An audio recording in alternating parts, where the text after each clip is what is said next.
o tiene algún reparo, pues que la apague y ya está. Estáis todos silenciados.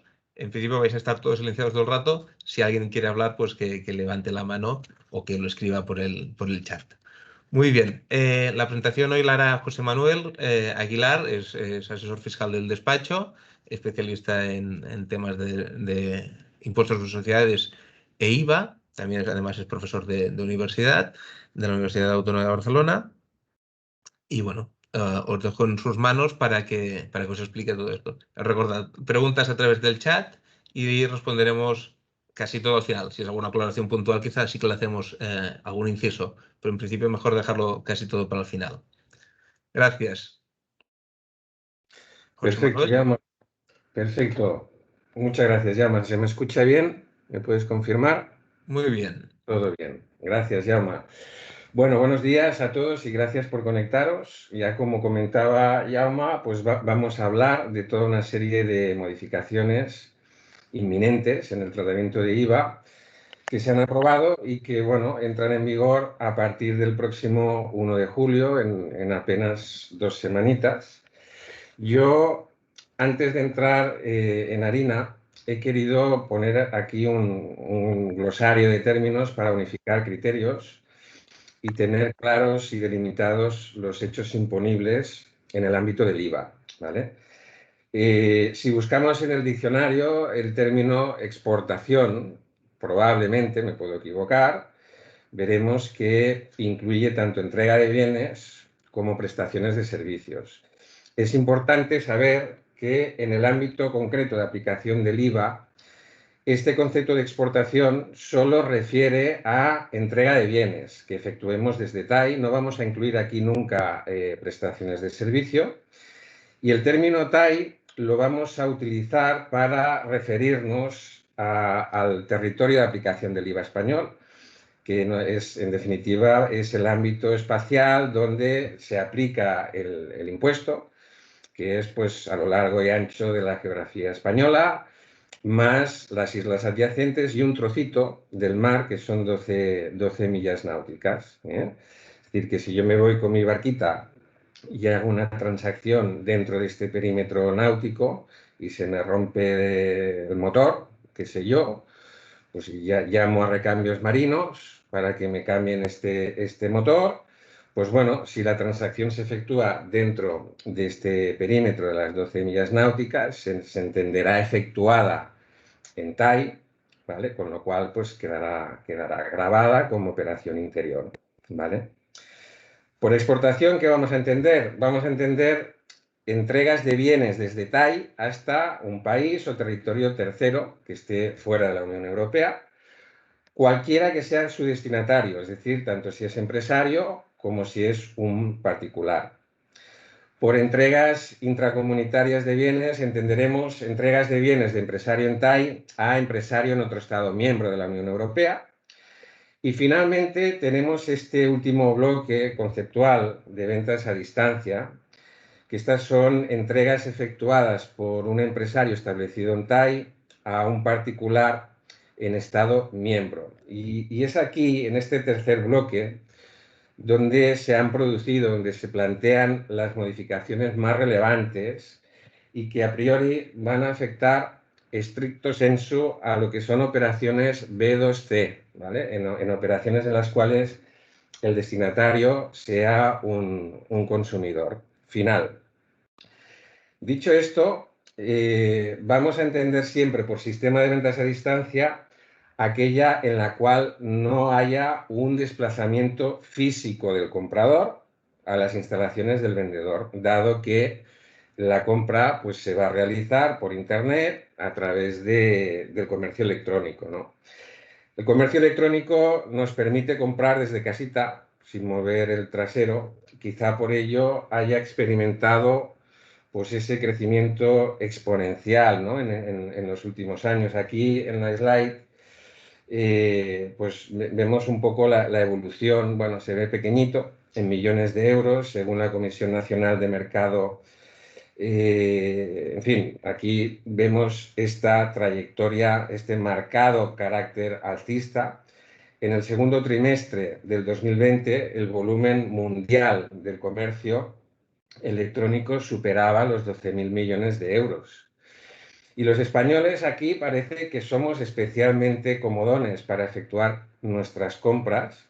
Somos el tercer país con mayor tasa de crecimiento en e-commerce en el 2020, con una tasa del 36% de crecimiento respecto del año anterior, del 19.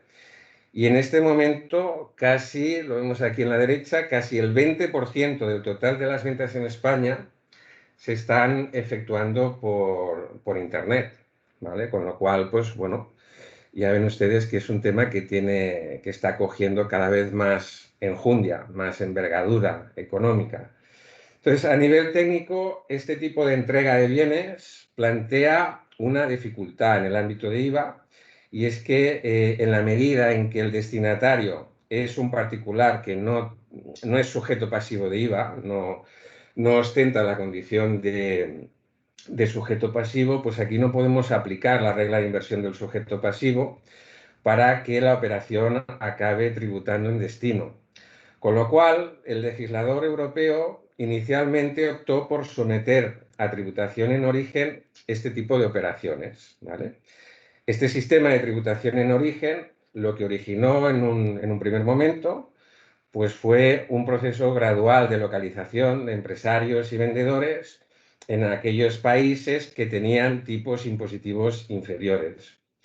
¿Y esto qué producía? Pues esto obviamente atentaba, ¿no?, contra ese espíritu esencial de neutralidad que le otorgamos casi por definición a este impuesto, y también contravenía los postulados de la Unión Europea, porque en lugar de unir en paz, gloria y armonía, ¿no?, a los países miembros, lo que estaba provocando pues era todo lo contrario, provocaba asimetrías crecientes entre los Estados miembros por este proceso de localización empresarial, ¿vale? Los expertos siempre nos explican en IVA, ¿no?, que se trata de un impuesto armonizado, que de alguna manera, bueno, pues sigue a pie juntillas la directiva comunitaria, que tiene esa vocación de neutralidad. A mí, si me permiten, en mi modesta opinión, nada más lejos de la realidad. Esto es un rollo macabeo porque precisamente en lo que respecta al tipo impositivo, que al final es el elemento tributario esencial, cada país y la propia directiva hace de su capa un sayo. Y tenemos aquí, lo veremos en la próxima diapositiva, toda esta disparidad tremenda de tipos aplicables. Aquí ya ven ustedes cada tipo de su madre y de su padre. Algunos ejemplos de Alemania, tipo general, tipo reducido, superreducido. Andorra tiene es de fuera. Pero bueno, aquí ya ven que, bueno, pues que cada país se rige por sus propios tipos impositivos. Ha habido un cierto proceso de armonización también en tipos, pero todavía está muy lejos de, en fin, de que tengamos unas directrices en este ámbito. Entonces, para intentar evitar este problema de localización, se planteó el sistema que tenemos vigente actualmente, de umbrales de venta, en el que cada país tiene también su propio límite cuantitativo. En el caso concreto del Reino de España, el límite actual es de 35.000 euros. Esto lo tenemos regulado a nivel normativo en el artículo 68.3 de nuestra ley de IVA, de modo y manera que hasta ese límite las compras efectuadas en España por particulares españoles a empresarios europeos tributarán en origen al tipo del empresario europeo, pero a partir de ese quantum de 35.000 euros, la compra quedará grabada en destino, es decir, en TAI, ¿vale? Y este es un poco, en síntesis, a grosso modo, el funcionamiento actual que se va a modificar a partir del 1 de julio. Aquí, en esta otra diapositiva, se ve muy pequeñito, ¿vale? Pues vemos de nuevo este reino de taifas con límites distintos para cada Estado miembro de este magnífico impuesto llamado IVA, armonizado y neutral, donde los haya, ya lo ven, ¿eh? Esto es como un poco el cuento de los mosqueteros, ¿no? De uno para todos y todos para uno, pero al final Aquí cada uno hace de su capa un sayo. Con lo cual, bueno, pues a partir del 1 de julio entran en vigor toda una serie de cambios planteados básicamente por una serie de directivas, que son estas que aparecen en esta slide y algunas más, ¿vale? Que modifican la directiva comunitaria de IVA y modifican el reglamento europeo de ejecución, ¿vale? Son básicamente, en esencia, estas que vemos aquí. Hay algunas más, pero estas son las más importantes. Entonces, bueno, dentro, el primer lote de medidas que contenía la directiva 2017/2455, cuya entrada en vigor se produjo el 1 de enero del 19, aquí se incorporaron a nuestro ordenamiento jurídico a través de la Ley de Presupuestos Generales del Estado para el año 2018, y esto supuso, entre otras cuestiones, una modificación importante en la tributación de los servicios prestados por vía electrónica, de telecomunicaciones, de radiodifusión, televisión, es decir, los llamados TRE, los servicios TRE. Y aquí lo que se hizo básicamente fue implementar, establecer un umbral común a escala comunitaria de 10.000 euros anuales, por debajo del cual los servicios quedarán sujetos al IVA del Estado miembro de establecimiento del prestador de estos servicios, ¿vale? Esto ya lo tenemos hoy plenamente vigente desde enero del 19. Se modificaron los contenidos de los artículos 71 cuarto, 71 octavo de nuestra ley del IVA, que son los artículos referentes a las reglas especiales de localización de este tipo de servicios digitales. El 71.4 hace referencia a servicios recibidos por un particular español establecido en TAI, y el 71 octavo, en su contrario, hace referencia a servicios prestados por un empresario establecido en TAI a un particular de la Unión Europea, ¿vale? Es decir, de algún modo son las dos caras de la misma moneda, cuando se reciben y cuando se prestan. En cuanto a la definición de servicios prestados por vía electrónica, bueno, aquí ya saben, hay todo un marasmo jurisprudencial tremendo, ¿no?, de lo que es servicio electrónico, de lo que deja de ser servicio electrónico. Yo creo que todos somos en menor o mayor medida usuarios, ¿no?, de este tipo de servicios, sobre todo ahora, en tiempos de pandemia. Por ejemplo, la formación online. Creo que se ha conectado a algún alumno mío de la Autónoma.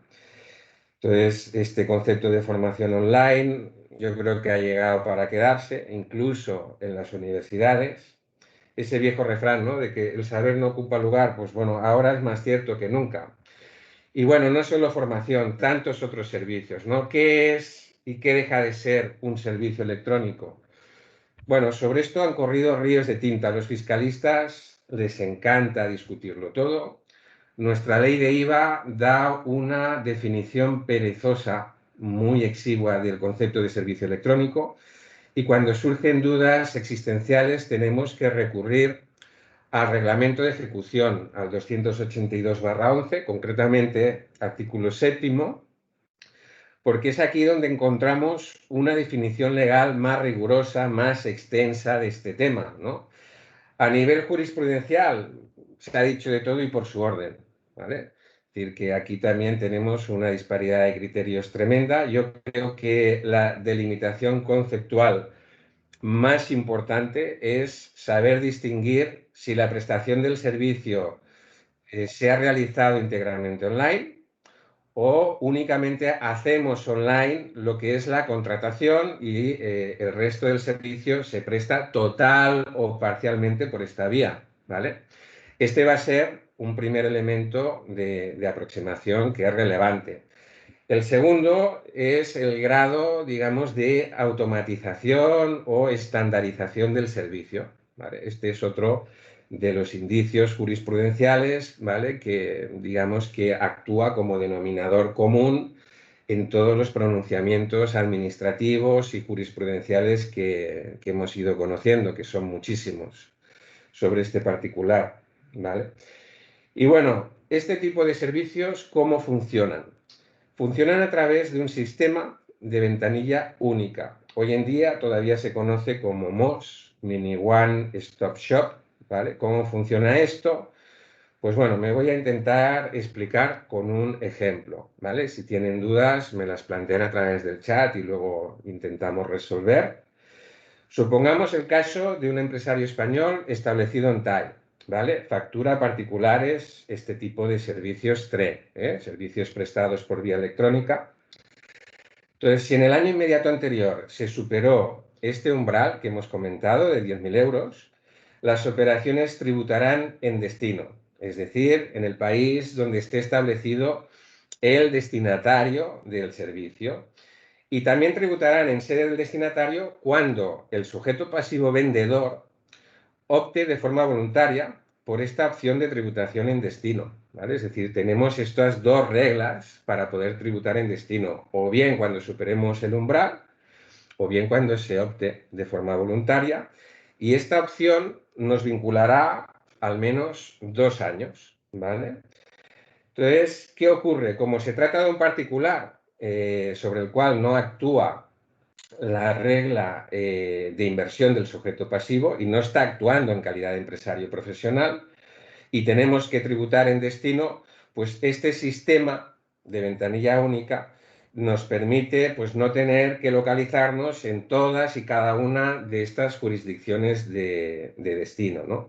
De manera que, bueno, pues existe este sistema mini ventanilla única que a partir del día 1 de julio pues dejará de ser mini y dejará de ser única. Luego veremos por qué.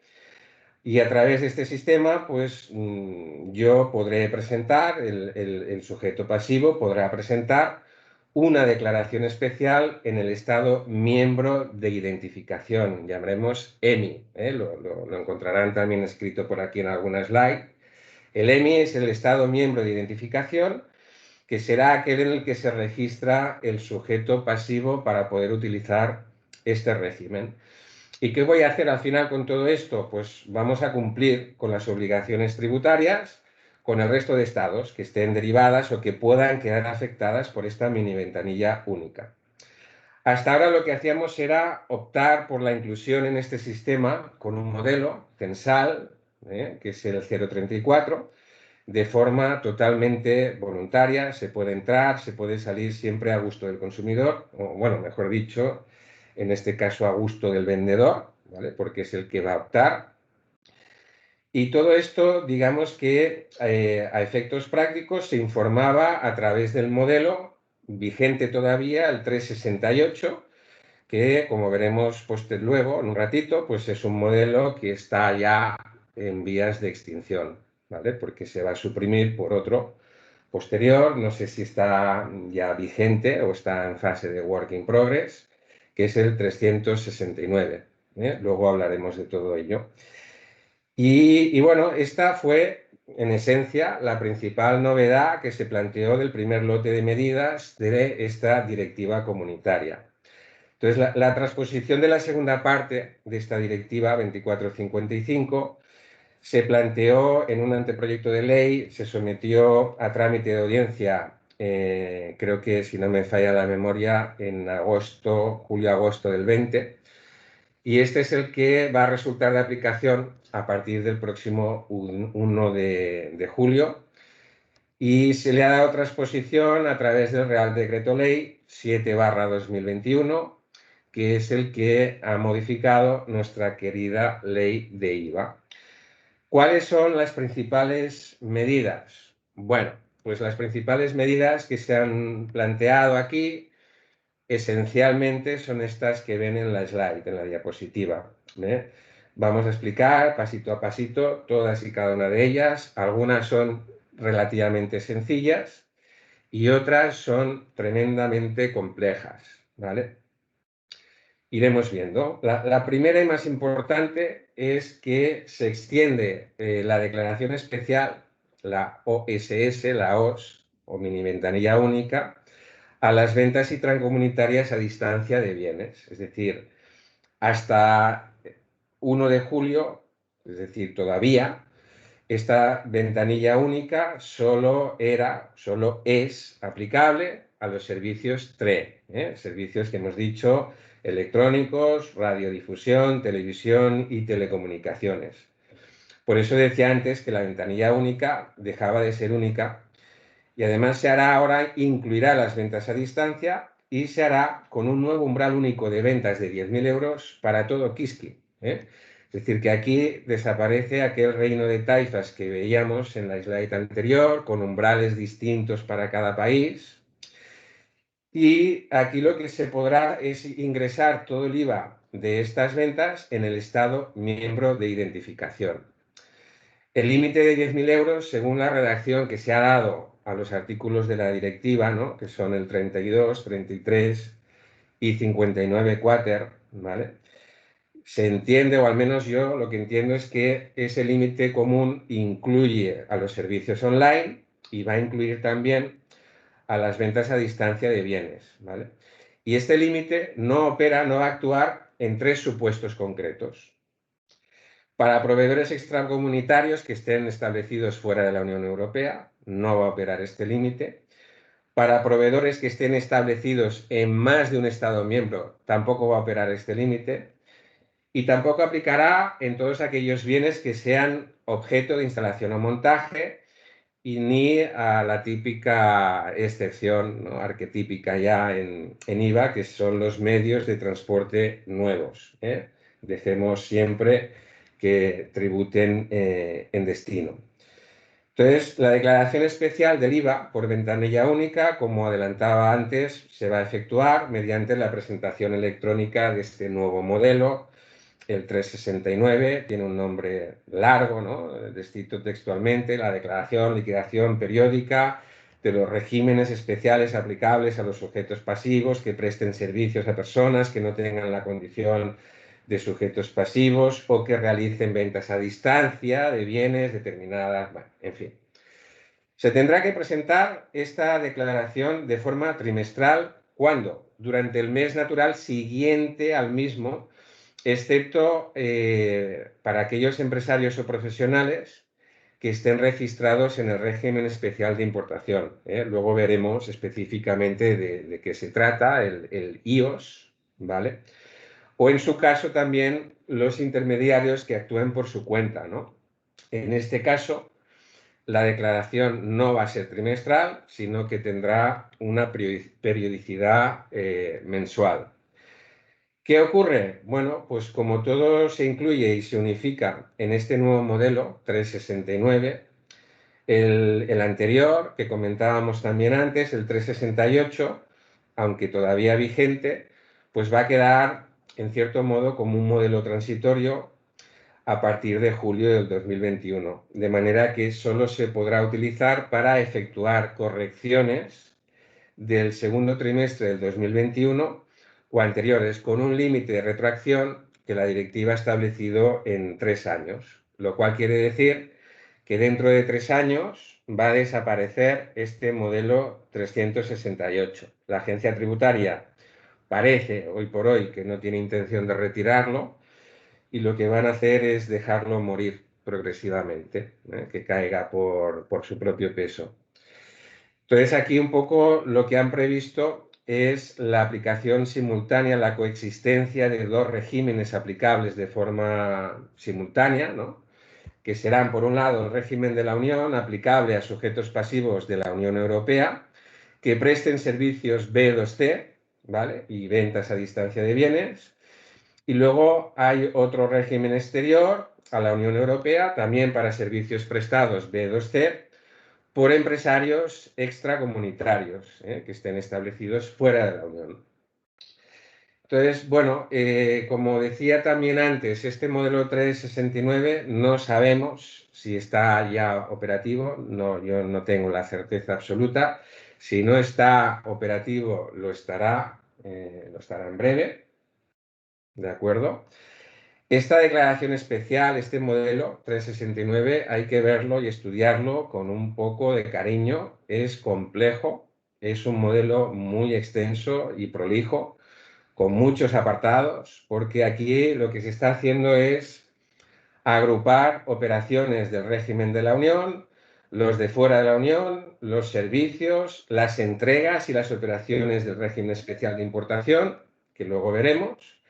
Y además, para mayor complejidad y abundamiento, la normativa comunitaria exige que para las ventas a distancia los proveedores obligatoriamente se localicen en cada uno de los países donde se inicia el transporte, ¿vale? Y este estado de inicio del transporte no tiene por qué coincidir con el país a efectos de identificación, el EMI que llamábamos antes, el Estado miembro de identificación.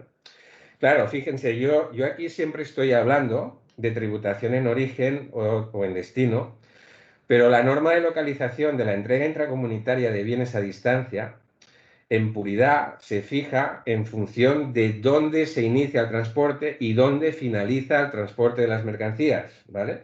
Esto es lo que tenemos en el actual artículo 68.3 de la ley de IVA. Es muy habitual que las empresas mantengan stocks de mercancías, de ventas a distancia, ubicados ya directamente en distintos países de la Unión Europea. Y desde estos países se inicia el transporte, ¿vale? Y es un transporte que se inicia desde un Estado que, como digo, no tiene por qué coincidir con el Estado miembro de identificación. Bueno, esta situación está perfectamente prevista en el modelo 369, ¿vale? Pero lo que no tiene previsto este modelo, al menos hoy por hoy, y hasta donde yo sé, son las posibles transferencias de mercancías que se puedan producir entre los almacenes de estos diferentes estados miembros de la Unión Europea, ¿vale? De manera que si se produce un transfer o un autoconsumo intracomunitario de bienes entre estos estados miembros, es decir, un empresario se manda mercancías a sí mismo a otro estado miembro de la Unión Europea para posteriormente hacer una entrega de bienes a distancia, pues claro, esto en principio debería seguir el tratamiento actual de transfer intracomunitario de mercancías, con lo cual, si se producen este tipo de movimientos, pues la simplificación del proceso no va a ser real, porque al final tendremos que localizarnos igualmente en el país de llegada del transfer para poder declarar la correspondiente adquisición intracomunitaria de bienes, ¿eh? Sobre este tema de transfer intracomunitario también hubo una novedad relevante, ¿no? Entró en vigor el 1 de enero del 20 en materia de acuerdos sobre existencias de reserva, los llamados Call of Stocks, bueno, no sé si lo pronuncio correctamente, que básicamente lo que planteaban es la posibilidad de evitar la localización de estos transfers en destino cuando se cumplían determinados requisitos, ¿no? Que son la identificación previa del consumidor final, del destinatario último de las mercancías, en un plazo que no podía superar ese límite máximo de 12 meses en la entrega ulterior, ¿vale? Si cumplimos esto, pues esta modificación acaecida que entró en vigor el 1 de enero del 20 y que se planteó dentro de las llamadas quick fixes, ¿no? Pues no tenemos esa obligación de localizarnos en destino para ese transfer o ese autoconsumo intracomunitario de mercancías, ¿vale? En caso contrario, ¿qué va a ocurrir? Pues que nos tenemos que localizar en destino. Bueno, ya ven que son temas que tienen cierta complejidad, ya saben que, bueno, todas las vicisitudes que puedan aparecer en este tormentoso, azaroso mundillo tributario, aquí estamos, GCE, a vuestra disposición para gestionar, aclarar lo que convenga. Nosotros no lo sabemos todo, cuando no lo sabemos lo investigamos, pero bueno, siempre intentamos ofrecer una solución, sin meter goles a nadie, igual que la selección española de fútbol, no metemos goles a nadie. Lo que no sabemos lo investigamos. Así que bueno, ¿qué hay que hacer para darnos de alta en estos regímenes especiales? Pues bueno, lo que tenemos que hacer es presentar un modelo de alta censal, que ahora hay uno nuevo, el 035, Tampoco sé si a día de hoy este modelo está habilitado, si no, lo estará en breve, no sé, puede que esté en fase de work in progress, no lo sé. Es el 035 que sustituye a su inmediato anterior, el 034, y la inclusión censal surtirá efectos a partir del primer día del trimestre natural siguiente a la presentación de esta declaración de alta, ¿vale? Y digamos que hasta aquí llega lo que es la parte bonita, ¿eh? La parte de reducción de cargas administrativas, bienvenidas, ¿eh? La supresión de la obligación de localizarnos fuera, etcétera, etcétera. Bueno, pero claro, en la vida todo tiene un coste y en IVA este coste suele manifestarse siempre en forma de ¿qué? De obligaciones formales, ¿eh? Los tribunales de justicia, tanto españoles como europeos, no paran de decirnos que las obligaciones formales de IVA no pueden anteponerse a las materiales y yo no sé qué ocurre porque a mi mesa no paran de llegar sanciones, requerimientos por inobservancias meramente formales de IVA, ¿no? Quizás sea mala suerte la mía, no lo sé. Pero bueno, algo tendrá el agua cuando la bendicen, ¿eh? Porque los tribunales, ya digo, no paran de reducir o de limitar la importancia de estas obligaciones formales, pero cada vez son mayores las contingencias que nos encontramos en esta materia. Y bueno, cuando nos demos de alta en el modelo 035, en este sentido, pues vamos a estar obligados a llevar, en primer lugar, un registro de las operaciones incluidas en los mismos que tenga, pues, de alguna manera, un nivel de detalle suficiente, preciso. ¿Para qué? Para que la administración del Estado miembro de consumo, donde se grabe la operación, pueda comprobar o pueda verificar, constatar esos datos, ¿eh? Y eventualmente, pues, liquidar si cabe, lógicamente, ¿eh? En segundo lugar, en cuanto a estas obligaciones también de carácter formal, se ha habilitado en el SI, se ha creado una nueva clave de régimen especial dentro del libro registro de facturas emitidas para registrar las facturas que documenten, pues, este tipo de operaciones acogidas a los nuevos regímenes especiales, ¿no? Siempre y cuando España sea el Estado miembro de identificación, obviamente, ¿eh? Cuando esto ocurra, pues en el sí se ha habilitado una opción específica para marcarla, ¿vale? Para hacer referencia a este tipo de operaciones acogidas, como digo, a los regímenes especiales. Y finalmente, en cuanto al tema de expedición de facturas, parece, hasta donde yo sé, que se va a exigir obligatoriamente la emisión, la expedición de facturas, aunque, bueno, esta es una obligación curiosa, no está amparada ni respaldada por la directiva europea, es una cuestión cuando menos controvertida.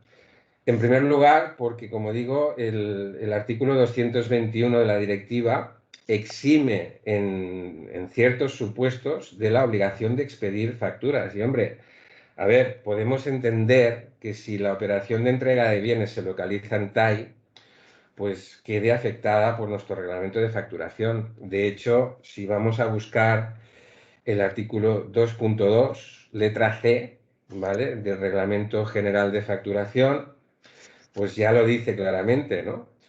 Que en esos casos, pues tendremos, cuando se localice en TAI, tendremos la obligación de expedir en tiempo y forma la correspondiente factura. Pero cuando la operación se localiza fuera de TAI, en atención a las reglas que hemos comentado, ¿no?, anteriormente, y el destinatario sea un particular, pues, hombre, yo no acabo de entender, y es una opinión personal propia mía, qué está haciendo aquí el regulador español imponiendo una obligación formal que no le compete. Yo creo que esto es una extralimitación clara, flagrante, ¿no? Así que, bueno, ya veremos cómo acaba esta historia. Yo supongo que mal, ¿vale? Pero bueno, hoy por hoy parece que tenemos esta obligación de tener que expedir la la factura en este caso, ¿vale? Entonces, ahora vamos a comentar la introducción de este nuevo régimen especial. Creo que hay algún micro, o no sé si es que hay alguna consulta.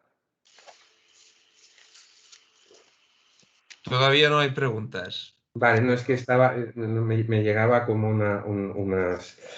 Vale, bueno, pues vamos a Pero comentar que ahora. no tengáis vergüenza por preguntar. Es importante preguntar antes de que llegue el 1 de julio, sobre todo por configuraciones que tengáis que hacer en los e-commerce o en las aplicaciones.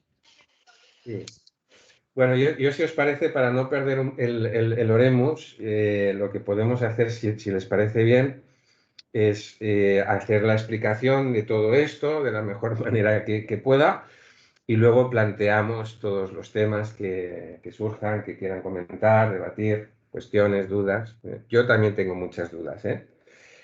Así que bueno, sobre todo con lo que vamos a comentar ahora, que es el régimen este especial, ventas intracomunitarias a distancia de bienes importados, el IOS, ¿vale? No, que tiene nombre de yogur, pero es, bueno, es un tema técnicamente muy complejo por dos motivos. Primero, porque la redacción dada al artículo 33 de la directiva, a mi modo de ver, es extrañísima, es indigerible. Yo creo que es aconsejable antes de su lectura echar un polvete, no piense mal, ¿eh? Un polvete me refiero a un gelocatil o similar en un vaso de agua, ¿eh? Para las cefaleas, porque es que es tremendo. Pero más extraña es todavía la transposición que se está planteando en España y además las propias complicaciones técnicas que se añade con toda la parafernalia de criterios, términos y temática propia del siempre tedioso derecho arancelario, ¿eh? Yo me voy a limitar a comentar los aspectos más relevantes de este nuevo régimen especial de importación, ¿vale? Ya digo, tema complejo donde los haya. Es un régimen que se va a aplicar a las ventas a distancia intracomunitarias cuando previamente se hayan importado los bienes de terceros países o de territorios terceros. El ámbito de aplicación se reduce a bienes importados que tengan un valor intrínseco inferior a 150 euros. ¿Qué quiere decir esto? ¿Qué es el valor intrínseco? Bueno, en principio va a ser, o lo vamos a asimilar o a identificar con el valor que conste en la factura y que se pague por el cliente. Pero bueno, sobre esto ya están corriendo también ríos de tinta, ¿eh? Supongo que irán apareciendo pronunciamientos varios de qué se debe incluir y qué se debe excluir en este concepto de valor intrínseco, ¿vale? Somos unos especialistas en regularnos por conceptos jurídicos indeterminados que originan pues este grado, ¿no? De confusión, de inseguridad, de discreción en la interpretación de las normas. Pero bueno, así están las cosas. ¿Cuáles son las características básicas de este nuevo régimen IOS? En primer lugar, se ha eliminado o se va a eliminar la exención de IVA a las importaciones de bienes de escaso valor, todavía vigente. Esto está actualmente regulado en el artículo 34 de la ley de IVA, que bueno, dejaba exentas las importaciones cuando el valor global de las mismas no excedía de 22 euritos, ¿vale? Esto desaparece, entre otras cosas, porque aquí el debate que planteaba todo esto suponía un cierto tratamiento discriminatorio con los propios vendedores de la Unión Europea. Entonces, aquí lo que tendremos que hacer ahora, los vendedores tendrán que identificarse a efectos de IVA en un Estado miembro de identificación y los vendedores extracomunitarios lo tendrán que hacer a través de un intermediario que no se corresponde exactamente con la figura, no es equiparable a la del representante fiscal, luego hablaremos un poquito de ello. Se parece, pero no es exactamente lo mismo, ¿vale? Y todo esto se hace también, como hemos visto, igualmente a través del modelo el 369, que integra en una única declaración especial pues todos estos elementos, ¿eh? La historia está en que cuando nos incorporemos a este régimen especial, que siempre, siempre, siempre será de forma voluntaria, el IVA a la importación quedará exento y se devengará en el momento en el que el cliente final acepte el pago, ¿vale? Esta es un poco la idea, la filosofía subyacente. Este régimen IOS no va a aplicar a bienes sujetos a impuestos especiales, ni a bienes objetos de instalación y montaje, y fíjense qué curiosidad, tampoco a medios de transporte nuevos, ¿vale? Esto es, bueno, siempre es la coletilla final, ¿eh? Otra característica que, bueno, ya lo hemos comentado, ¿no? En el iOS, pues quedará todo incluido en este modelo 369, pero con la periodicidad mensual. No será periodicidad trimestral, sino que será con periodicidad mensual.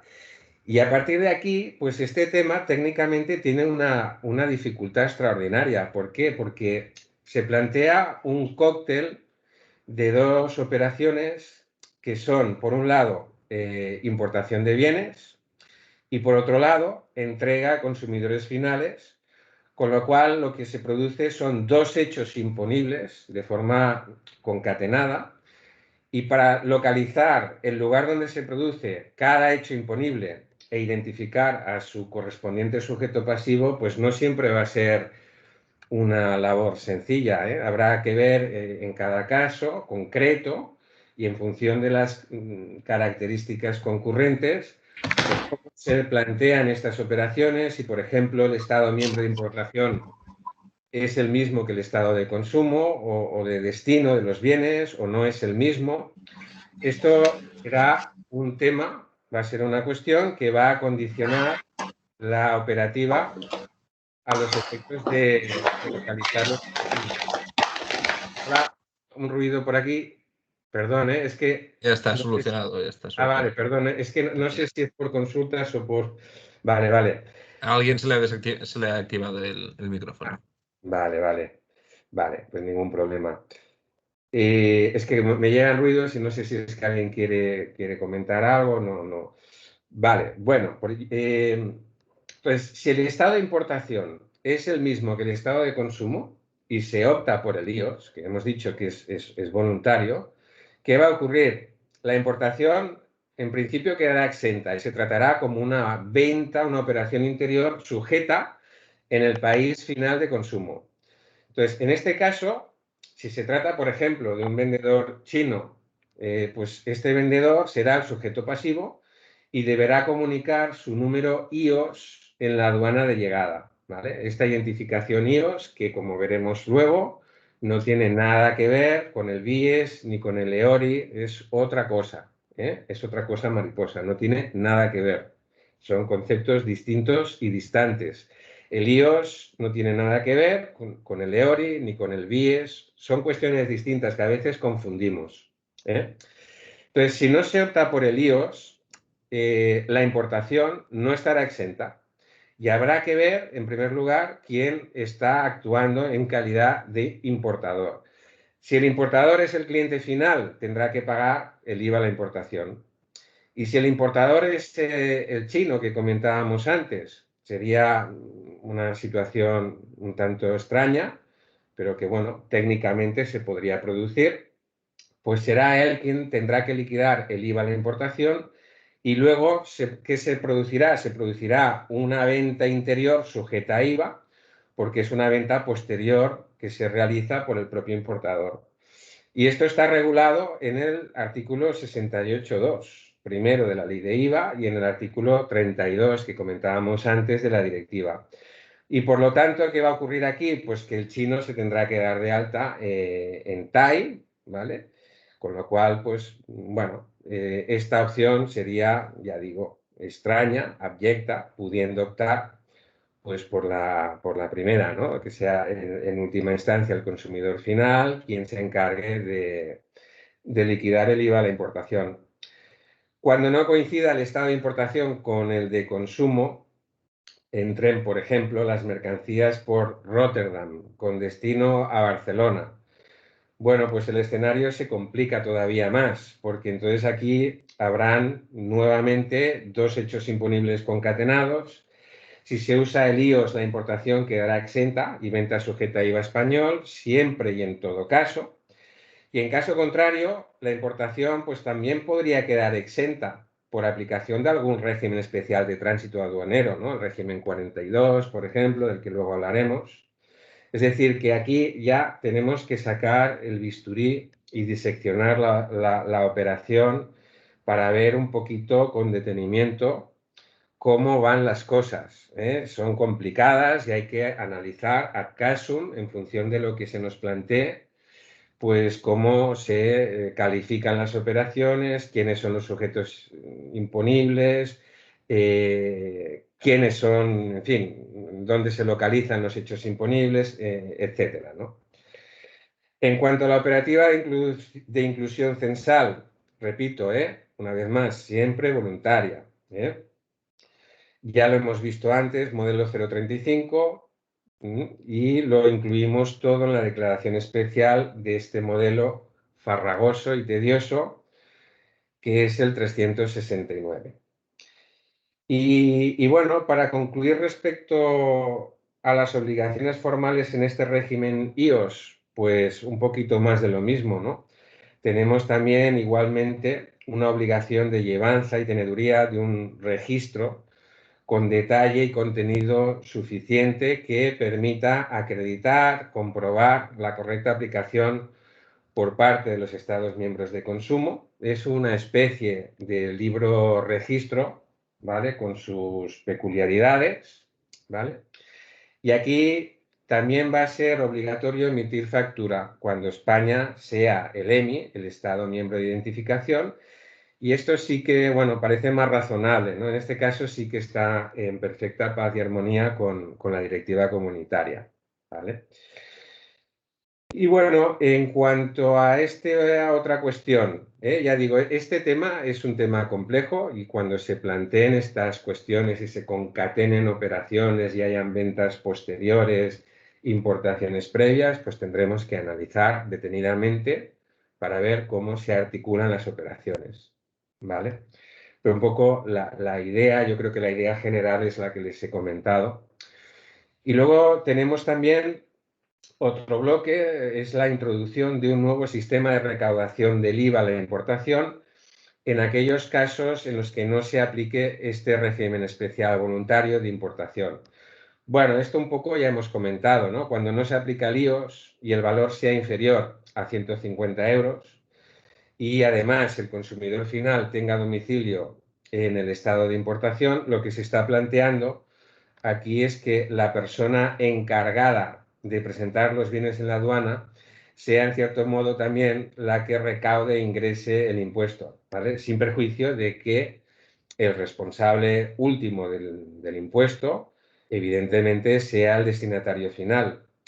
Esta modalidad no se aplica a bienes sujetos a impuestos especiales, no requiere la autorización expresa, el beneplácito del destinatario, y además aquí se puede plantear la posibilidad de aplicar un único tipo genérico del 21% a toda la cesta de compra, ¿vale? Da igual lo que haya dentro, podemos optar.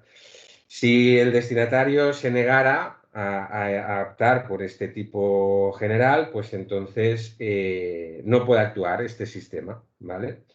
Entonces, al final el proceso es sencillo, ¿vale? Es decir, el chino nuevamente, ¿no? Envía la mercancía a aduanas, la tramita un operador postal o logístico que llama al cliente final y le dice que, bueno, oye, tengo aquí un paquetito, tienes que ingresar este IVA a la importación siempre con carácter previo o con carácter simultáneo a la entrega, nunca cobro posterior, aquí no hay lugar a morosidad que valga. De manera que, bueno, pues el destinatario final paga el IVA y el operador ingresa lo recaudado con un modelito antes del día 16 del mes siguiente. Y Santas Pascuas. Y no, tampoco tiene más historia. Y luego este otro bloque, ¿vale? Ya embajada con esta pequeña charla, ¿no? En cuanto al tema de la responsabilidad en la recaudación e ingreso del IVA de las interfaces facilitadoras. Bueno, en aquellos casos, digamos, en los que la empresa no dispone de su propia plataforma digital para ofrecer, para promocionar sus productos a consumidores, y lo que hace es recurrir al típico marketplace, ¿no? Que es ese escaparate virtual compartido que todos conocemos, pues aquí en determinadas condiciones resultará aplicable esta novedad que entra en vigor también el 1 de julio, perdón. Esta es una novedad relevante, yo creo, desde luego, supone un cambio de gran calado. Para mí es el producto estrella de estas directivas que afecta a las interfaces electrónicas que facilitan ese suministro de los bienes, ¿no? Entonces se considerará a las mismas, cuando esto ocurra, sujetos pasivos y, en consecuencia, serán responsables en última instancia de recaudar el IVA e ingresarlo en la administración tributaria que corresponda. Es decir, que de alguna manera pues cogen vida propia, ¿no? A efectos de IVA. Hay países como Alemania, incluso el propio Reino Unido, del que luego hablaremos, que ya habían adelantado, ¿no?, a la directiva y se habían implementado este cambio en su normativa interna desde hace ya tiempo. Y bueno, aquí hay que afinar un poco el lápiz y hay que ver, en primer lugar, el alcance etimológico del concepto facilitar. Esto está también dando lugar a confusiones. Aquí el artículo 5 ter del Reglamento de Ejecución, el 2019/2026, habla y precisa esta cuestión dando una definición negativa, ¿no? Es decir, lo que nos explica es lo que no se entiende por facilitar estos bienes, cuando no son facilitadores, ¿vale?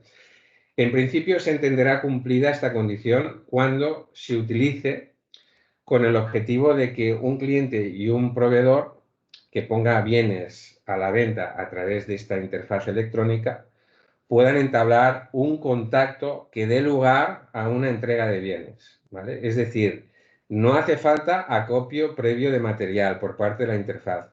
Simplemente habla la norma de poner en contacto a unos y otros. Y aquí se establecen una serie de excepciones, ¿vale? La norma habla, bueno, pues no vamos a considerar excepción cuando el sujeto pasivo no establezca de manera directa o indirecta los términos o condiciones exactas en las que se pueda efectuar esta entrega de bienes. Vamos a considerar también excepción cuando el sujeto pasivo no intervenga de manera directa o indirecta en la autorización del cobro al cliente de los pagos efectuados, es decir, no actúe como pasarela de pago, ¿vale?, o como mediador en el pago. Cuando esto se produzca, pues tampoco vamos a considerar que sea sujeto pasivo o facilitador de la entrega de bienes. Y tampoco lo vamos a considerar cuando el sujeto pasivo no intervenga nuevamente de forma directa o indirecta en el pedido o en la propia entrega de bienes, ¿no?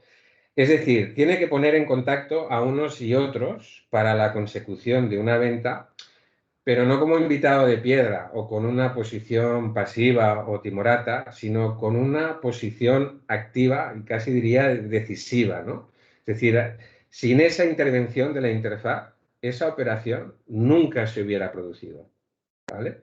Y cuando esto ocurre, pues dará lugar a que esa interfaz pues ostente esa condición de sujeto pasivo con todas las implicaciones legales, ¿no?, que eso conlleva a efectos de obligación tributaria principal. Entonces, bueno, pues a partir de aquí se abre todo un abanico nuevamente amplio y complejo, ¿no?, de posibles operaciones.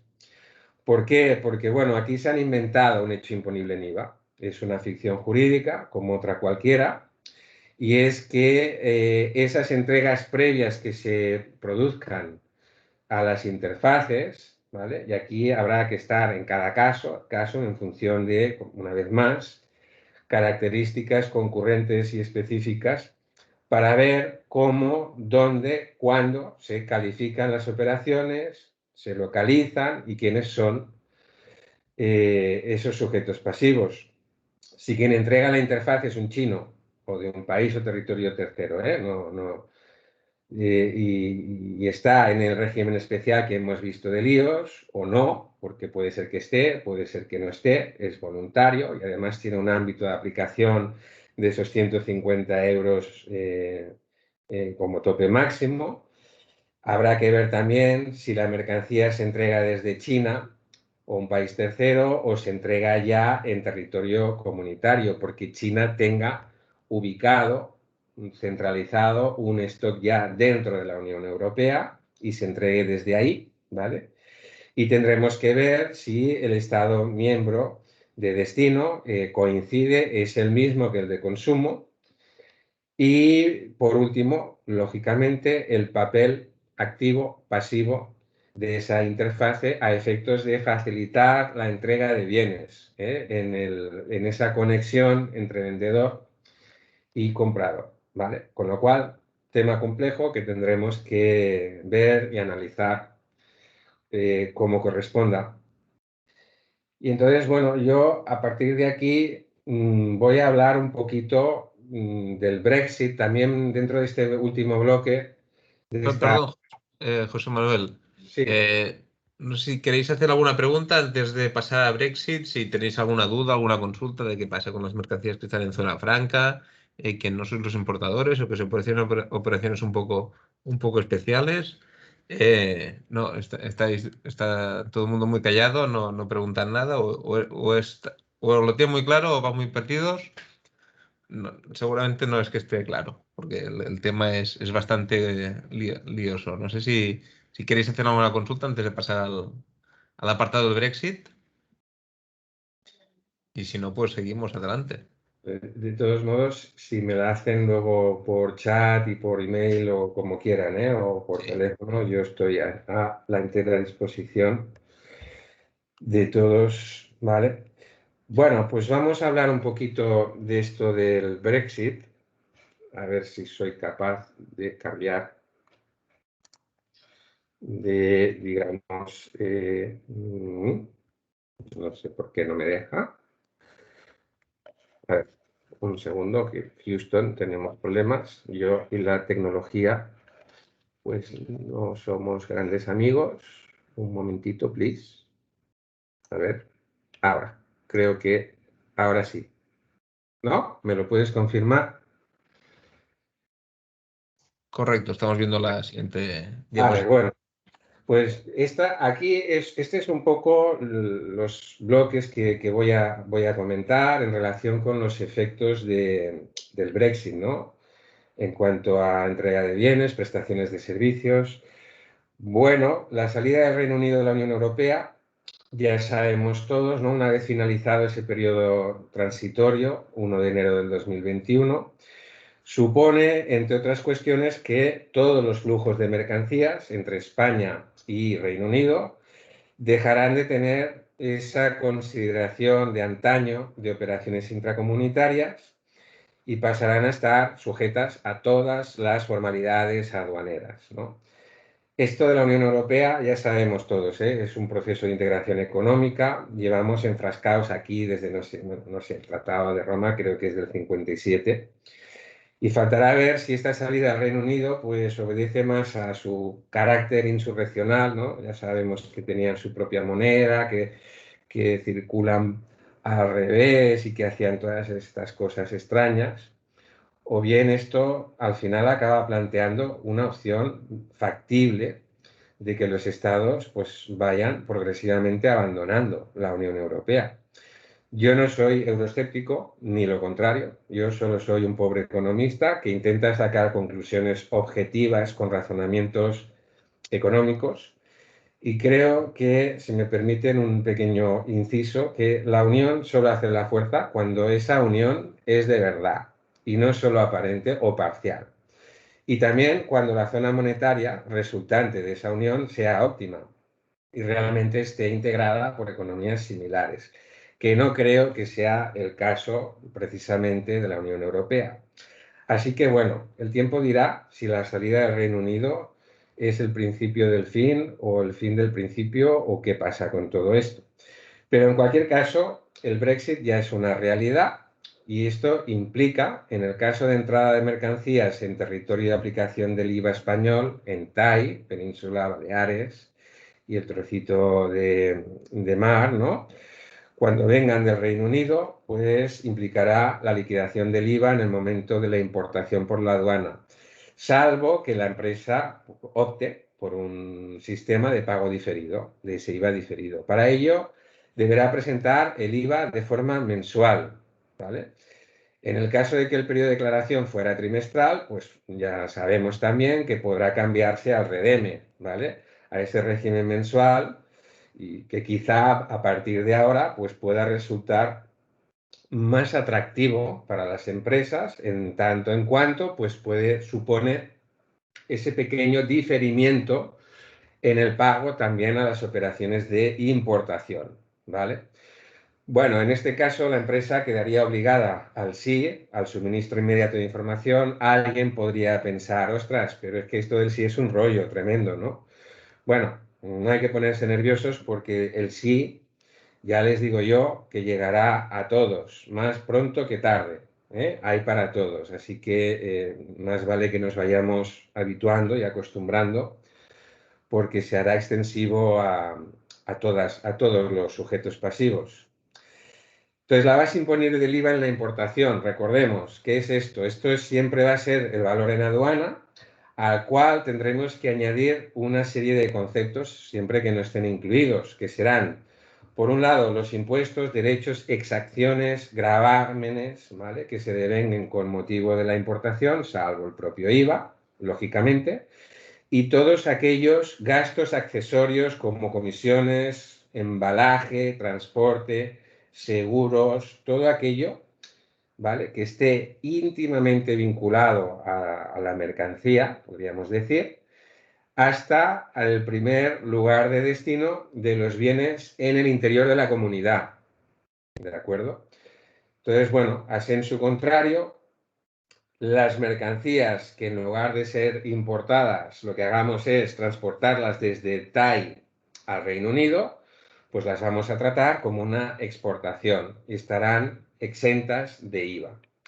Aquí hay, simplemente, imagino que lo saben, hay un régimen transitorio que se ha previsto para evitar solapamientos, una doble tributación, en aquellos casos en los cuales las mercancías se hayan transportado desde el Reino Unido a cualquier Estado miembro antes del día 1 de enero del 21, pero lleguen a destino después de esa fecha, ¿vale? Entonces, pues bueno, cuando ocurra esa anómala circunstancia, lo que tendremos que hacer es, se deberá presentar ante la aduana, pero no tributarán como importación, sino que lo haremos como adquisición intracomunitaria y tendremos que presentar el correspondiente modelo recapitulativo, el 349, aquí en España, ¿vale? Y bueno, este es el régimen transitorio que se ha previsto para estos pequeños decalajes temporales que se puedan plantear, ¿vale? En cuanto a prestaciones de servicios, aquí hay un tema importante, ¿vale? Porque en la medida en que el Reino Unido pasa a ser ahora un país territorio tercero, pues estará regido por las reglas generales de localización del artículo 69 de la ley de IVA y por las reglas especiales de localización, ¿vale? ¿Por qué? Porque el Reino Unido ya no está en la Unión Europea. Y aquí hay una regla de uso efectivo que recoge la famosa cláusula de cierre del 72 de la ley de IVA, ¿vale? Que esto ¿qué es esta regla? Esta regla de cierre del 72 es una excepción a la regla general B2B, B2B, entre empresarios y profesionales, cuando la prestación de servicios, de acuerdo con las reglas de localización, se entienda localizado en destino.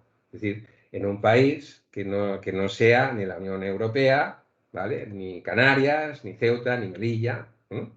Cuando se localice fuera de la Unión Europea en atención a estas reglas generales de localización, pero sin embargo, el uso efectivo de esos servicios que se estén prestando se entiendan localizados aquí en TAI, pues esta regla de cierre lo que nos dice es que ese servicio hay una visa atractiva y se entenderán localizados en TAI, no en destino, sino aquí en TAI, en sede del prestador, ¿vale?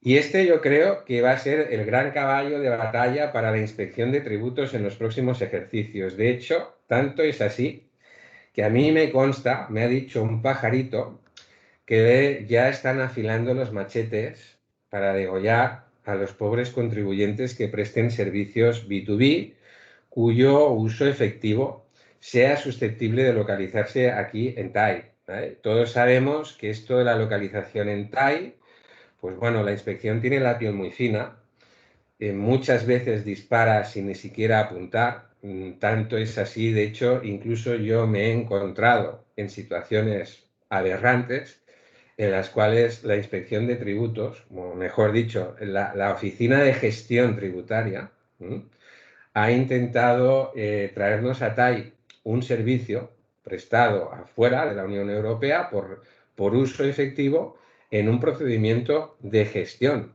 En un procedimiento de gestión en el cual, pues bueno, no se puede requerir a terceros, no se puede comprobar ni efectuar investigaciones de ningún tipo y simplemente, casi por arte de magia, pues me traen a TAI ese servicio por reglas de localización por uso efectivo y me hacen tributar aquí.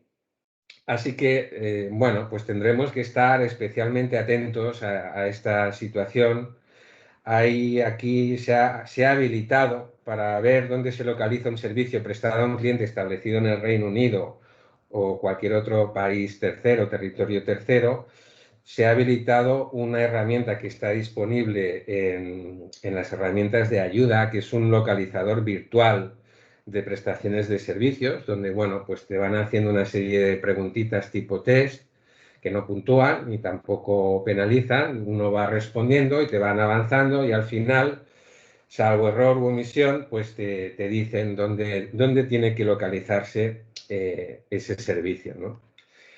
Entonces, bueno, en cuanto al modelo 349, pues bueno, esto, dado que las operaciones realizadas entre España y Reino Unido, como estamos diciendo, dejan de calificarse como intracomunitarias, pues no deberán informarse nunca más en esta declaración 349, recapitulativa de operaciones intracomunitarias, ¿vale? Y las empresas españolas que realicen operaciones con el Reino Unido tampoco tendrán la obligación formal de identificarse mediante NIFIBA, ¿vale? Entonces, en el caso de realizar operaciones aduaneras, importaciones o exportaciones, lo que sí que tendremos que tener es un número EORI. ¿Qué es esto del EORI? ¿Vale? El EORI, que muchas veces confundimos, ¿no? El número de registro de identificación de los operadores económicos, el EORI. Bueno, es único en todo el territorio de la Unión y se asigna por una autoridad aduanera a un determinado operador económico o a otra persona con el único fin de registrarlo a efectos aduaneros, ¿vale? ¿El número EORI y el número BIES es lo mismo? No, no son lo mismo. Tienen la misma composición, tienen la misma estructura, se confunden habitualmente, pero hay que saber que no son lo mismo y tienen finalidades y obedecen a conceptos muy distintos y se gestionan de forma totalmente independientes. Entonces, los operadores económicos que vayan a realizar operaciones comerciales con estados de la Unión Europea, tanto en entrega de bienes como en prestaciones de servicios, deben darse de alta como operadores intracomunitarios, lo cual quiere decir, como ya saben, pues o comporta la inscripción en ese censo BIES del Estado o Estados miembros donde se realicen las operaciones. Y este es el sistema que se ha habilitado de intercambio de información a efectos del IVA. Es decir, un operador a quien se asigne un número EORI no podrá, por este hecho de realizar operaciones intracomunitarias, salvo que esté igualmente habilitado a través del BIES, ¿vale? Y que se haya dado de alta en el censo de operadores intracomunitarios a realizar este tipo de operaciones, ¿vale? El EORI no lo vamos a confundir nunca con el BIES. Y tampoco lo vamos a confundir con el OEA. No sé si ustedes han oído hablar de este acrónimo, el OEA, que es Operador Económico Autorizado. Tampoco es lo mismo. El operador económico, esto es un concepto que está recogido en el Código Aduanero de la Unión, y aquí se entiende como una persona que en el ejercicio regular de su actividad profesional intervenga, digamos, en este tipo de actividades, ¿no?, a las que se les aplique la legislación aduaneras, pues a estos operadores económicos autorizados se les considera operadores de confianza, ¿vale? Y en consecuencia, pues pueden disfrutar de toda una serie de ventajas en toda la Unión Europea, ¿vale? Ventajas tales como, pues, una menor cantidad de controles físicos, documentales, requerimientos, una cierta prioridad en estos controles, un cierto nepotismo, si me permiten la expresión. Tienen la posibilidad incluso de elegir el lugar de inspección de aduana. Tienen la facilidad en las solicitudes de regímenes aduaneros simplificados, ¿vale? Y también tienen la posibilidad de declaraciones sumarias en entradas y salidas de tipo reducidas, ¿vale? Bueno, son unos operadores a los que se les da esta prerrogativa, para que puedan disfrutar de unas ventajas, de unas, bueno, pues que agilizan un poco todos los trámites o todas las gestiones, ¿vale? Con lo cual, ¿qué quiere decir todo esto? Que los operadores económicos deben tener un número EORI, mientras que solo aquellos que lo deseen y que pasen pues los requisitos que se piden al efecto, pues soliciten ese certificado de OEA para que se puedan beneficiar de este tipo de ventajas, ¿vale? Luego, bueno, el tema del representante fiscal que comentábamos con el régimen IOS, ¿no? Bueno, los empresarios que estén establecidos en el Reino Unido, que realicen operaciones sujetas al IVA en TAI, pues tendrán que nombrar un representante a efectos del cumplimiento de todas las obligaciones que impone nuestra ley de IVA, ¿vale? Así de simple y así de sencillo. Y en cuanto a la devolución de IVA soportado en el Reino Unido, bueno, aquí también es un tema relevante, ¿vale? Y es un tema importante porque se ha planteado un deadline que tenemos que tener en cuenta. Los empresarios y profesionales que estén establecidos en TAI y que hayan adquirido bienes y servicios en el Reino Unido durante todo el año 2020 solo pueden solicitar la devolución de las cuotas de IVA hasta el 31 de marzo de 2021, ¿vale? Se tendrá que hacer a través del modelito que todos conocemos, el 360, ¿vale? Pero hasta esta fecha tope del 31 de marzo del 2021 y siempre para operaciones realizadas durante el 2020. A partir del 1 de enero del 2021, la solicitud de devolución del IVA soportado ya no se va a poder presentar por vía electrónica a través de la página web de la agencia tributaria, ¿vale?, como hacíamos hasta ahora, sino que se tendrá que plantear directamente ante la Administración Tributaria británica y con arreglo de acuerdo a la normativa inglesa. Y yo, claro, para esto recomiendo que esperen sentados, y con paciencia franciscana. Todo llega en esta vida, hasta las devoluciones de tributos de los ingleses. Pero bueno, yo precisamente de los ingleses no se caracterizan por su celeridad. Espero que no haya ningún inglés que me...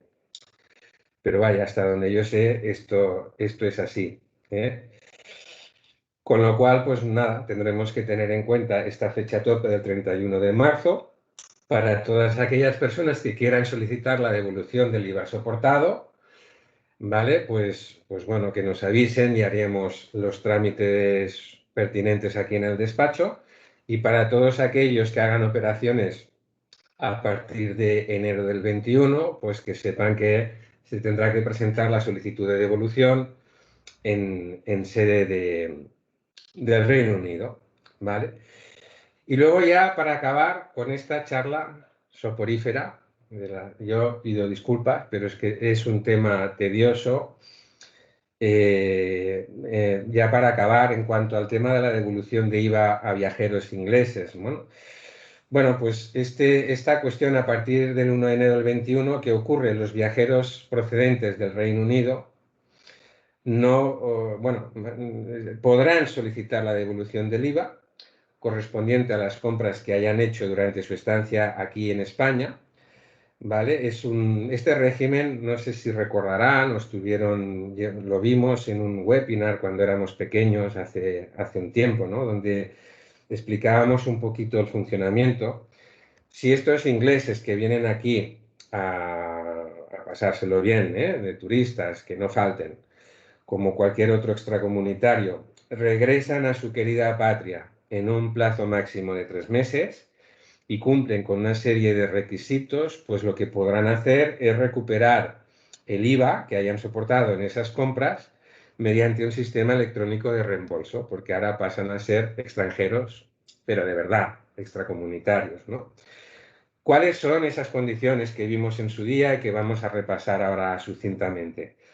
Bueno, la primera y más importante, que se trate, como hemos dicho, de un viajero con residencia en países terceros, territorios terceros, ¿vale?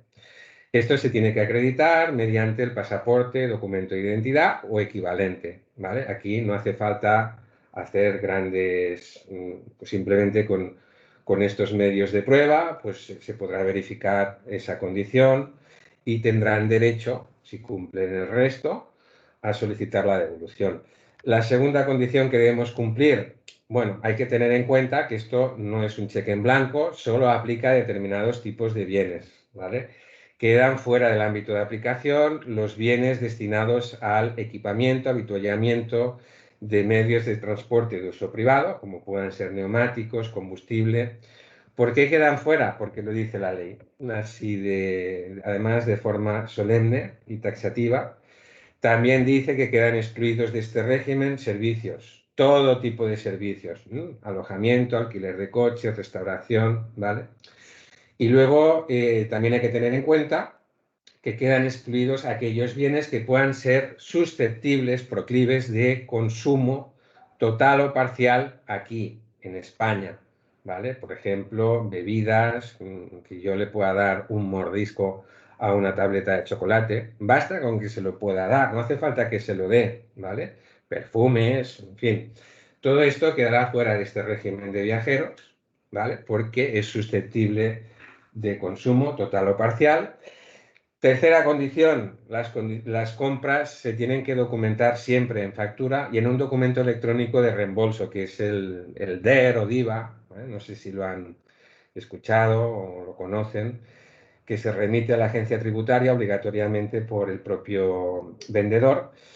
Y bueno, por no alargar mucho más, la cuarta y última condición, estas compras que hagan los turistas, los ingleses, las deben de hacer realizadas aquí en TAI, ¿vale? Y no pueden constituir en modo alguno una expedición comercial. Esto quiere decir que el viajero tiene que haberlas comprado de forma ocasional, siempre para un destino previsible de uso personal, regalitos a sus familiares, regalitos a la suegra, en fin, atenciones varias que uno pueda tener, compromisos varios, sobre las que de ninguna manera pueda presumirse que constituyan una actividad comercial. Y bueno, yo creo que hasta aquí me quería extender un poco más con este tema, pero yo creo que estas son las ideas más importantes. Hay muchas más. Yo pido disculpas por las omisiones, por ese discurso soporífero. Pero bueno, que sepan que aquí estoy junto con todo el resto de compañeros de GCE para atender, resolver cuestiones que surjan, ¿vale? Y bueno, a partir de aquí, todo oídos o todo ojos para leer y contestar a cualquier cuestión que quieran plantear. Muy bien, muchas gracias, José Manuel. Eh, no De han nada. hecho ninguna pregunta por el chat. No sé si queréis hacer alguna consulta. Ah, mira, aquí ahora nos llegan. A ver, espera. Estoy saliendo yo en tu pantalla, José Manuel. Me veo muchas veces. A ver, espera. Pregunta Carlos, si el 30 del 6 del 2021 ya superó el límite de los 10.000 euros en ventas B2C a países de la Unión Europea, el día 1 del 7 ya tengo que aplicar el IVA de destino o podría esperar hasta el 1 del 1 del 2022.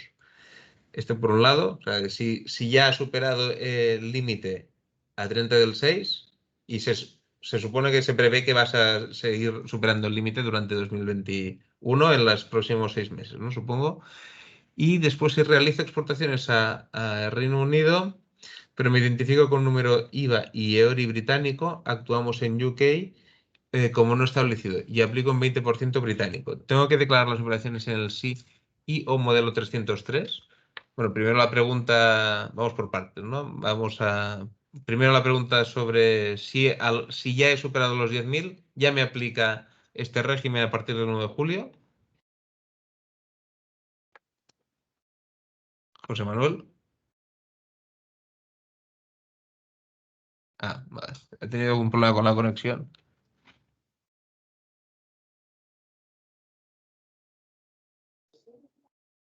Si queréis hacer alguna pregunta más relativa a esto, o podemos aprovechar este. Sí que nos ha comentado antes que tenía algún problema con la conexión, pero vaya, ha llegado en el momento de las preguntas, la incidencia.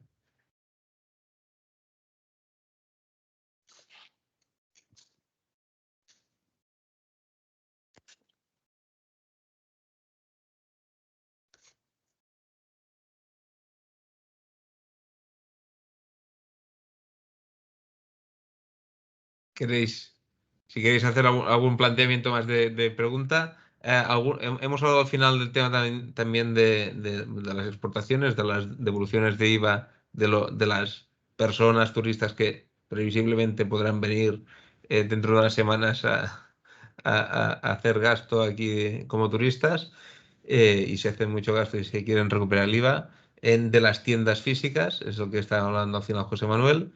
eh, y bueno, y si queréis hacer alguna otra consulta al respecto, nos esperamos. A ver, no sé qué problema ha tenido. Vamos a.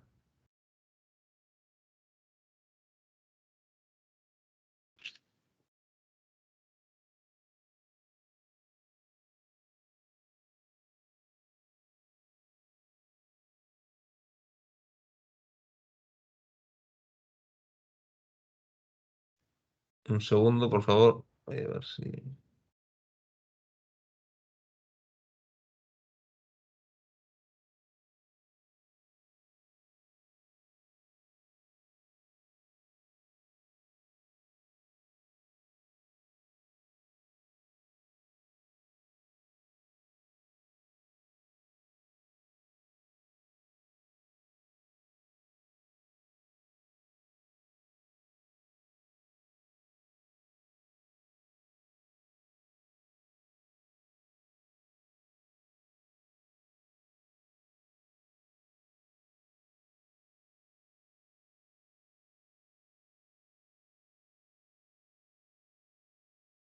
Vale, José Manuel parece que vuelve a estar conectado. Ahora lo hemos conseguido. Sí, perdón, Ahora que sí, me ha perfecto. Ya. caído.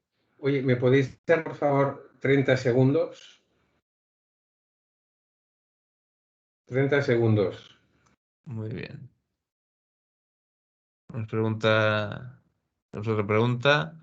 Si soy consultor de servicios, facturo en Reino Unido, pero el trabajo se realiza en cualquier parte de la Unión Europea.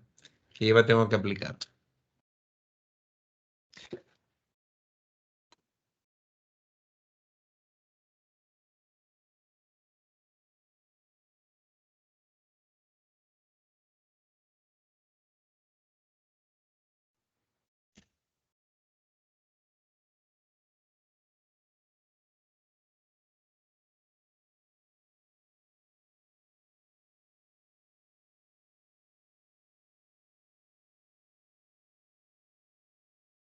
Vale, disculpar, que es que estoy con... Ya estoy aquí, disculpar el pequeño lapsus. Me comentabas, Jauma, eh, me com- Ahora tenemos tres preguntas. Vamos por la primera. La primera es si hasta 30 del 6 ya he superado los 10.000 euros de facturación a países de la Unión Europea, ¿ya me aplica a partir del 1 de julio estos límites y tengo que aplicar el IVA de cada uno de los países? ¿O puedo esperarme a cumplir los 10.000 euros a partir? Entiendo que la pregunta es que si tengo que esperarme los 10.000 euros empiezan a contar a partir del 1 de julio.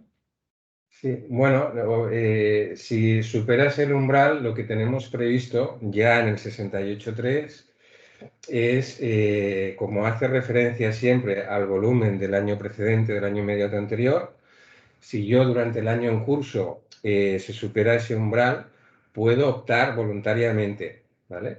Pero no estaré obligado hasta el año siguiente, ¿vale? Entonces, pues bueno, si lo quiero hacer, lo puedo hacer de forma voluntaria en el año en curso, ¿vale? Y será para el año siguiente cuando surta efectos ese exceso respecto del umbral de los 10.000 euros, ¿vale? Tendrá que mirar qué ventas hizo en 2020. Sí, hay que mirar lo que hemos hecho en el 2020, efectivamente, con la singularidad de que ese límite ahora es conjunto, tanto en ventas a distancia, en entrega de bienes, como en servicios electrónicos, los tres, ¿vale? Lo que teníamos antes en el 70.1.4, 70.1.8, esos límites se han consolidado, por así decirlos, con los límites del 68.3 en ventas a distancia. Con lo cual, digamos que mi punto de referencia ahora mismo tiene que ser el 2020. Tenemos que escarbar y ver lo que hay, lo que hemos hecho, ¿vale? Sin perjuicio de que yo pueda optar voluntariamente por localizarme en destino. Esta opción siempre se puede plantear. Muy bien. Siguiente pregunta, también de Carlos. Si realizo exportaciones a Reino Unido, pero me identifico con IVA y EORI británico, estamos actuando en Reino Unido como no establecidos y aplico el 20% de IVA británico, ¿tengo que declarar estas operaciones en el SI o modelo o 303? Bueno, aquí habría que ver si estas entregas que se están haciendo al Reino Unido, quién está actuando como importador. Si se está aplicando algún régimen suspensivo para posterior venta interior allí, ¿vale? Tipo régimen 42, quién tiene la condición de importador. Porque esto, a sensu contrario, lo que nos ocurre aquí es también este tema, ¿no? Que muchas veces llegan mercancías del Reino Unido a Francia, nos pasó recientemente, ¿no? En el despacho, en un caso concreto en el cual llegan a un empresario español con una factura británica, pero se dejan en Francia, ¿vale? Entonces aquí se aplica un régimen suspensivo de tal manera que la importación está exenta por el 27.13 de la ley de IVA, queda exenta, pero en Francia se despacha a libre práctica por el representante fiscal de ese británico, ¿vale? Que tiene el británico, lo que están diciendo aquí, ¿no? Tiene su EORI, tiene su BIES y está operando. Entonces, claro, si eso ocurre, yo lo que tengo que declarar aquí en España es una adquisición intracomunitaria de bienes sujeta y no exenta, con lo cual me tendrá que facturar la mercancía al francés, no el británico, el francés, y tendré que declarar en Intrastat y tendré que declarar en el 349. Pues esto exactamente es lo mismo planteado a sensu contrario. Cuando yo hago la exportación, pues será una exportación si yo no soy el importador, ¿vale? Es decir, si cuando yo entrego los bienes me los despacha directamente quien importe, pues entonces sí que tendré que declarar la operación como una exportación al Reino Unido, ¿vale? Y luego, pues bueno, pues ya tendremos que estar un poco en función de la normativa que tengamos allí, ¿vale? Ahora, si yo llego la mercancía, se despacha, estoy establecido allí y lo hace mi representante fiscal o incluso yo mismo en un régimen suspensivo, pues entonces esa importación estará exenta, pero entonces yo no lo tendré que declarar como una exportación. porque entonces lo que estoy haciendo es un transfer, ¿vale? Es un transfer, en este caso, internacional, ¿vale? Será otra cosa distinta. Muy bien. Siguiente pregunta. Nos pregunta Rousseau. Soy un consultor de servicios, presto servicios. Facturo a Reino Unido, pero presto el servicio desde cualquier país de la Unión Europea. Puede ser desde España, Francia o desde donde. ¿Qué IVA tengo que aplicar? Pero Bueno, el cliente entiendo que está en Reino Unido, que le facturará pues, a quien sea en Reino Unido. vamos a ver, en principio, con carácter general, aquí tenemos que actuaría la regla general y por B2B, este servicio se entendería localizado en destino, ¿vale? En sede del destinatario. Ahora bien, lo que comentábamos antes, hay que tener cuidado porque si ese servicio fuese susceptible de uso efectivo en TAI, ¿vale? La inspección tributaria ahora nos puede aplicar esta regla de cierre del 72 de la ley, ¿vale?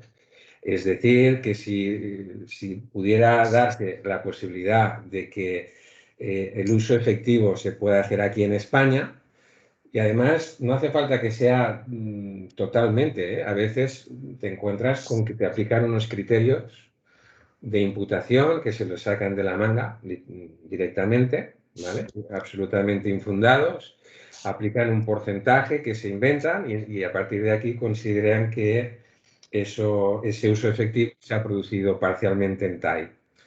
Entonces, bueno, pues esto va a ser lamentablemente un riesgo tácito, ¿vale? Implícito en este tipo de operaciones. Hay que estar muy seguros de que ese servicio del consultor que nos plantea, pues no sea susceptible de uso aquí, ¿vale? A partir de aquí habrán posiciones conservadoras que, oiga, mire, yo para curarme en salud, ¿sabe qué le digo? Aplico IVA español y me lo paga. Y si el destinatario está de acuerdo, pues que solicite luego la devolución y habrán posiciones más arriesgadas, ¿no? Donde se opte por tributar en destino y aplicar el 69.1, localización B2B en destino. Pero bueno, doctores tiene la Iglesia, esto es un riesgo que está aquí y no se lo salta un galgo, ¿vale? Habrá que ver caso por caso, Habrá tanto que ver, sí. en este tipo de servicios como en las ventas que decíamos antes, a ver cuál es el caso concreto y bueno, si es un modelo, pues definir cómo funciona el modelo, pero hay que estudiar caso por caso porque realmente lo han complicado. Nos pregunta Pablo, vendo online a Reino Unido a través de una plataforma Etsy, ¿no? Que es una plataforma online, tipo, bueno, que para, bueno, para lo que sea, ¿no? Pero para artistas, ¿no? Creo que son. Desde enero de 2021, la plataforma ha empezado a cobrar un impuesto especial a los compradores de Reino Unido. Yo adjunto las declaraciones de aduanas, con las declaraciones de aduanas, una factura impresa donde se refleja este impuesto extra pagado por el destinatario final. Pero no sé muy bien a qué viene. Hay algunos países como Australia que cobra al cliente esta tasa extra. La recaudan a través de la plataforma y así no tienen que pagar gastos de aduana al recibir la mercancía. ¿Será algo similar? Los de la empresa de envíos aún no lo tienen muy claro tampoco. Es verdad que los transitarios, que son los que están trabajando con esto, tampoco lo tienen demasiado claro. Supongo que el impuesto este que están cobrando debe ser el IVA local, que será este 20% que hablábamos antes, que te lo están cobrando a ti y después, en todo caso, tendrías que pedir la devolución si se lo cobran al cliente. José Manuel, ¿es esto? Sí, a ver, yo entiendo que sí, pero bueno, yo casi diría, si este señor que ha hecho la consulta, o señora, si nos quiere pasar la factura y la vemos y salgo de dudas, porque en principio estoy de acuerdo contigo, pero habría que ver un poquito más, con más detalle, de qué estamos hablando, por qué está incluida, porque, en fin, habría que verlo. ¿Vale? Habría que verlo. Después nos preguntan otra vez, ¿cómo nos puede afectar a partir del 1 de julio la nueva normativa de IVA a las compras realizadas por una empresa con domicilio fiscal en España a Amazon, la empresa que tiene varias sedes en la Unión Europea, Francia y Luxemburgo.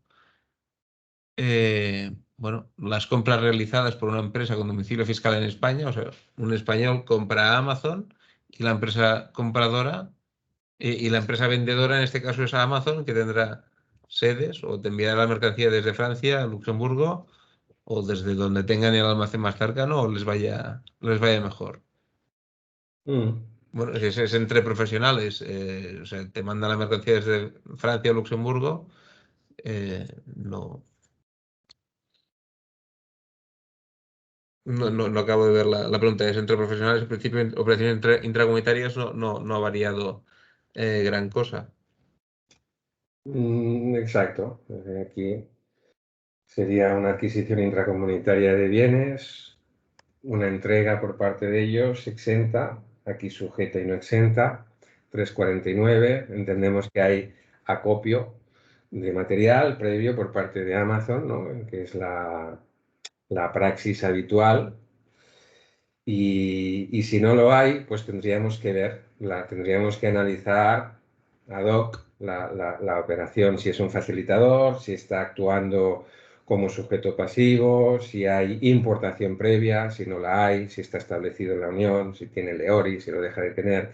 En fin, hay que verlo todo esto, ¿eh? Hay que verlo en su contexto y para poder calificar correctamente las operaciones, ¿eh? Bueno, y después Uriol nos pregunta, referente al tema del régimen 42, me dicen desde Reino Unido que para crear la declaración de Intrastat de introducción, el destinatario europeo debe utilizar el número de IVA francés del representante fiscal del remitente del Reino Unido como expedidor, casilla 44 de la UE. El destinatario europeo puede entonces probar que los bienes le son consignados porque su propio número de IVA también aparece en el despacho de la casilla 44. Pero la factura no es emitida por el francés. Bueno, esto, bajo mi punto de vista, aquí estaríamos en una situación un tanto irregular. ¿Por qué? Porque aquí el británico está enviando una factura directamente a un empresario español, ¿vale? Yo recibo esta factura de un empresario español y el británico me dice, con un EORI, ¿vale? Con un EORI que no tiene BIES, tiene el EORI como operador extracomunitario. Este señor me indica por email, por teléfono, por señales de humo, que, bueno, pues yo tengo que declarar a un señor establecido en Francia con su NIFIBA francés en un Intrastat, ¿vale? Pero claro, yo para poder plantear esa operación y poder declararla como una adquisición intracomunitaria de bienes, yo entiendo que necesitaríamos disponer de la factura del francés, porque es quien me está entregando a mí la mercancía en nombre y representación del inglés, ¿vale? Con un NIFIBA establecido en Francia. Entonces, bueno, para mí esto va a ser una adquisición intracomunitaria de bienes, porque además es que si no es así, la importación no puede quedar exenta por el 2713. La importación queda exenta en la medida en que se produzca inmediatamente después una entrega intracomunitaria de bienes, que también puede ser autoconsumo intracomunitario, ¿eh? Del 9.3 de la ley. Pero claro, yo aquí tendríamos que ver el DUA, ¿vale? Tendríamos que ver el DUA, ver esa casilla 44, quién es el importador, quién, ¿vale? Cómo se está articulando la operación. Yo tal como se plantea esta operación, para mí aquí sería indispensable tener la factura del francés para poder declarar esto como una adquisición intracomunitaria de bienes. Porque si no, aquí yo, bueno, pues ¿qué hago con la factura del británico? No sé, no lo entiendo muy bien. Muy bien, no tenemos más preguntas. No sé si se os ha quedado alguna cosa pendiente. Hemos intentado contestar lo que hemos podido, pero es verdad que hay que ir caso por caso para ver y estudiar cada situación que no son todas iguales ni es igual no es una respuesta fácil de todo va así o todo va de otra forma, sino que habrá que mirar caso por caso cuál es la forma más adecuada de tributar. También los transportistas o los operadores tendrán que saber qué hacen con estas aduanas y ver cómo pedimos la devolución de estos IVAs pagados al Reino Unido con cierta facilidad y a ver si nos pagan rápido, ¿no? No sé si queréis hacer alguna otra pregunta, si no, nos hemos excedido un poco del tiempo, 15 minutos, y lo dejaríamos aquí. Que esta conferencia queda grabada y la colgaremos en nuestro canal de YouTube para consulta, para cuando lo queráis, y si no, pues nos podéis llamar o enviar un mail y contactar con nosotros cuando os vaya bien. Muy bien, pues muchas gracias a todos por vuestra asistencia, muchas gracias José Manuel por la presentación. De nada, un placer. Y quedamos a vuestra disposición para cualquier cosa que Eso es, necesitéis. eso es. Muchísimas gracias a todos, un placer y un abrazo. Hasta luego.